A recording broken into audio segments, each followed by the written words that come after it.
Check this before you submit your research paper to a journal, because there are lots of predatory or fake journals that appears to be genuine but they are not. They show the citation score, impact factor and even the ISSN number at their official site, and that's where the new researchers fall into their trap. Therefore, in this video, I will share with you a very easy way that scientists use to identify whether the journal is genuine or not, and how to find if it is a Scopus indexed or not. Suppose I want to publish a paper in a journal Frontiers in Plant Science, but I want to make sure if the journal is really genuine or not.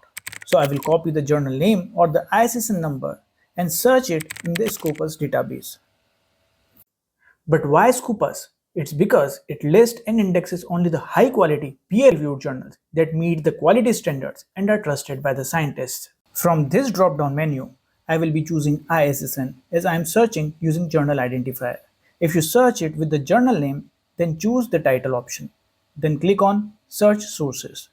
If you see the same journal listed here along with the other details like site score, then it is a Scopus index journal.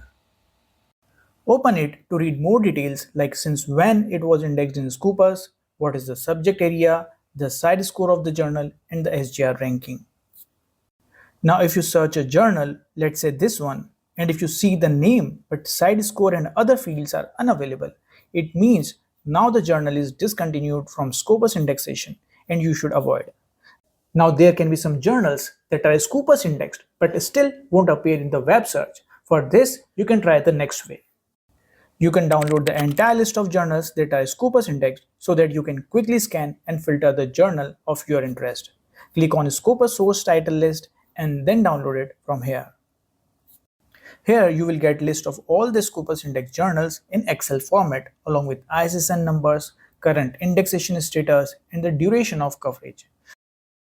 So if you see the name and it is active, it means you can consider it for publication. However, you will find a few journals which are inactive, and also when you open the Discontinued Titles tab, you will find journals that are now discontinued from Scopus indexation, and you should avoid publishing in those journals. Now if you click on Accepted Titles tab, you will find a list of journals that are recently accepted for Scopus indexation, which was not visible during the online web search and can also be considered for publishing. So this is how you can verify if a journal is genuine and Scopus indexed or not. And there are other important signs for identifying a predatory journal that I have covered in my another video. And if you want to know how to find a suitable journal for publication, check out this video. And if you have any problem related to research and publishing, comment below and I will try to help.